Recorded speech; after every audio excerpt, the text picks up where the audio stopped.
At Oxford College of Business, we offer world-class business qualifications awarded by some of the best universities in the world. That's because all we do, all we are, is business education. මොකදුණු විශේෂාංගය සඳහා අද අපි සම්බන්ධ කරගන්නේ අධිකරණ අමාත්‍ය විජේදාස රාජපක්ෂ මහත්මයා. ආයිබෝන් ඔබතුමාට. ආයිබෝන්. මොකද උනේ ඔබතුමා පාර්ලිමේන්තුවේ කරපු ප්‍රකාශයට? එක පැත්තකින් සිංහල අන්තවාදයක් ඇවිත් මුස්ලිම් ජනතාවට හානියක් වෙයි කියලා, ඒ වගේම ISIS වැනි සංවිධාන ඉගැන්වීම් හරහා සිංහල ජන සමාජයට හානියක් වෙයි කියලා ලැබිච්ච තොරතුරක් තමයි මම හෙළිදරව් කරේ. ඔය කාරණේ රාජ්‍ය අමාත්‍යවරයා විවේචනය කරනවා සහතිකවම කියන්න පුළුවන් එවැනි ඉගැන්වීම් වෙන්නේ නැහැ කියලා. ඉතින් එතුමගේ සහතිකය ඔබතුමාලා බාර ගන්න. මේක මේ රජයේ මතයේද නැත්නම් විජේදාස රාජපක්ෂ අමාත්‍යවරයාගේ පෞද්ගලික මතයේද? මම ඇමතිවරයෙක් විදියට කරේ ප්‍රතිපත්ති ප්‍රකාශයක් ප්‍රකාශයටපත් කිරීම නෙවෙයි. මගේ පාර්ලිමේන්තුවේ කතාව ඒක. රාජ්‍ය අමාත්‍යවරයා කියන්නේ රජයේ මතයේ ජනාධිපතිවරයා ඔහුට කිව්වයි කියලා. නෑ, ඒ පිළිබඳව අවශ්‍යතාවයක් නැහැ මේ කාරණා මතු කරන්න. එක එක ඇමතිවරුන්ට තමන්ගේ මත කියන්න අයිතිය තියෙනවා. මෙහෙම මත දෙකක් ප්‍රකාශ වුණාම එතන ගැටලු සහගතයි. එහෙම තමයි. ඉතින් ජාතික ආණ්ඩුනේ පක්ෂ වලින් එහාට පැනලා මෙහාට පැනලා හැම ආණ්ඩුවලම හිටපු අය ඉන්නවා. ඉතින් අපිත් එහෙම අච්චාරු ආණ්ඩුව හදපුවම එහෙම වෙනවා. ඔබතුමා මේ ජාතික ආණ්ඩුවද විවේචනයට ලක් කරන්නේ? කිසි විවේචනයක් නැහැ. මම කිව්වේ මේ තියෙන ක්‍රමවේදය තුල වෙන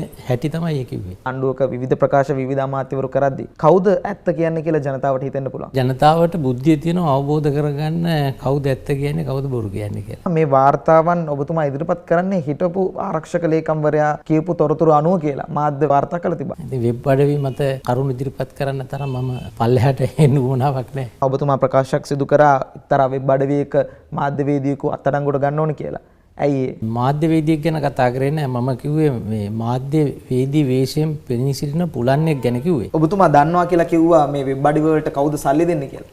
ඇයි ඔබතුමා හෙළි නොකරන්නේ? අවශ්‍ය අවස්ථාවේදී තමයි හෙළි කරන්නේ. එල්ලවෙච්ච චෝදනාවක් තමයි පසුගිය කාලෙම ඔබ රාජපක්ෂ පවුලේ උවමනාවන් ඉටු කරනවායි කියලා මේ ආණ්ඩුව ඇතුළේ. සමහර මොලේ අමාරු තියෙන අය එහෙම කියන බව මටත් ඇහිලා තියෙනවා. ගෝඨාභය රාජපක්ෂ මහත්මයාත් එක්ක ඔබතුමාගේ ඩීල් එකක් නැද්ද? ඩීල් එකක් දැන් ඉතින් ගනුදෙනුවක් තියෙනවා. මොකක්ද එතුමාගේ මගේ තියෙන ගනුදෙනුව? උදාහරණයක් විදිහට ගත්තොත් ඔබතුමාට චෝදනා එල්ල වුණා ඇවන්ගාඩ් සිද්ධියේදී ඔබතුමා ඔවුන්ගේ පැත්ත ගත්තයි කියලා. පැත්ත ගත්තේ නැහැ. රාජපක්ෂවරු කියන්නේ අපේ ගමේ දේශපාලනයේ නායකයෝ අපේ ගම්වැසියෝ. එතුමන්ලාට විරුද්ධව පළමුවෙන්ම යුද්ධ ප්‍රකාශ කරේ මම විතරයි. නමුත් පුජ්‍යලිකව එතුමන්ලා එක්ක මට කවදාවත් ප්‍රශ්නයක් තිබුණේ නැහැ. අදත් ඒ ගමේකම මිත්‍රකම තියෙනවා. ෆොන්සේකා මහත්මයායි ඔබතුමායි අතර තිබුණ ගැටුම මොකද උනේ? මම ඒ ගැන ඇත්තටම කතා කරන්න මේ අප්‍රසන්න දේවල් ගැන කතා කරන්න අකමැතියි. ඔබතුමා කොච්චර විරුද්ධ වුණත් ෆොන්සේකා මහත්මයා ඔබතුමාගේ ආණ්ඩුව ඇතුලේ ඉන්නවා.